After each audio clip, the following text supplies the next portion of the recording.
addiction in the realm of hungry ghosts. About 13, it was published first in Canada 12 years ago now. And I was traveling around the country speaking about addiction in the book. Somebody put their hands up and they would ask me, what do I know about ayahuasca, which is a Peruvian plant or an Amazonian plant, and the healing of addiction? And I'd say, nothing.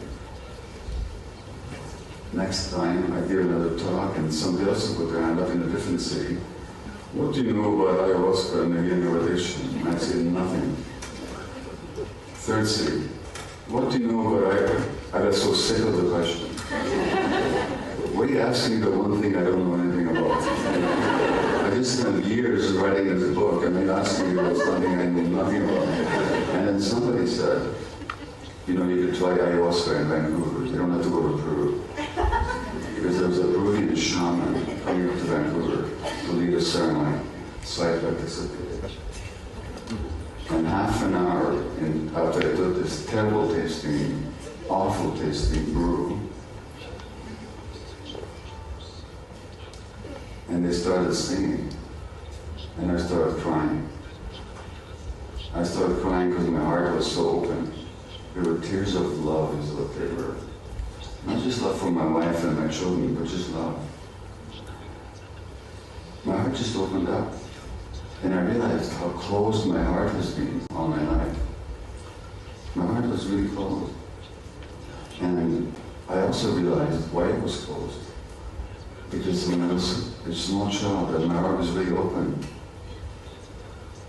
It was really hurt, it was really bruised.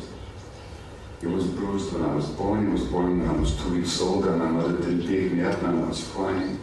It was bruised when she gave me to a stranger, the whole thing. So I shut my heart down. So what the psychedelic, now what does psychedelic mean? The actual meaning of the word psychedelic, the word was made up by a British psychiatrist called Humphrey Osmond, who worked in Canada. And it means mind or soul manifesting. So psychedelics show you the mind. And in that experience, I saw no mind. I had shut down against love, but I also saw I can open up again. So psychedelics have that potential. Whether it's ayahuasca, they all work differently. I worked with all of them. There's mushrooms, there's ayahuasca, there's peyote, there's San Pedro, there's man-made substances like MDMA. And right in the United States and Canada, in fact internationally, they're doing studies on MDMA for the healing of post-traumatic stress disorder. And so far it seems very successful, to the extent that they expect in a couple of years MDMA will be legalized for the purpose of treating PTSD. I know there's an African psychedelic called Iboga. How many of you have heard about it? Yeah. Iboga. Iboga is amazing, you know why? Because you get somebody on heroin for 20 years, and they do Iboga for 2 nights, and they have no withdrawal symptoms. None. It's incredible. I've seen it with my own eyes, and there's been studies on it. It's very tough to take. So psychedelics can be very helpful.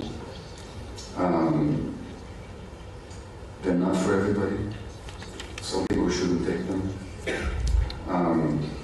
They're not the answer to everything, but potentially they offer a lot. In the right environment, and every one of them is a different right environment, with the right people, with the right intention, with the right preparation, with the right integration and processing afterwards. So I could tell you all kinds of stories about them. In my new book, there's a chapter on it. But there's a book you can all read now by Michael Pollan. It's called How to Change Your Mind. I don't know if it's translated into Bulgarian yet, but it's all about psychedelics, big bestseller in North America. So they have real potential. They can also do a lot of harm in the wrong hands for the wrong reasons. They're not to fool around with, but potentially boy, they offer a lot. And many people who do psychedelics will say, and I've been leading retreats with them for 12 years now, and people will say that in this 1 week or in this 3 days, I've had more realization than 20 years of psychotherapy. So, I don't want to oversell it, but it's got real potential. And we're rather silly not to explore it more. And for some reason, they're illegal, it's hard to study them, governments don't like them, doctors never hear about them. It's changing. That's what I can tell you. Thank you very much.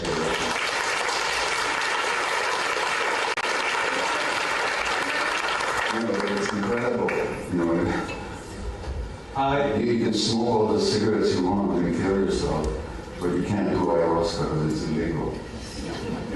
It can't possibly hurt you. Mushrooms. They're the safest substance on earth, but it's illegal. But alcohol? No, use as much as you want.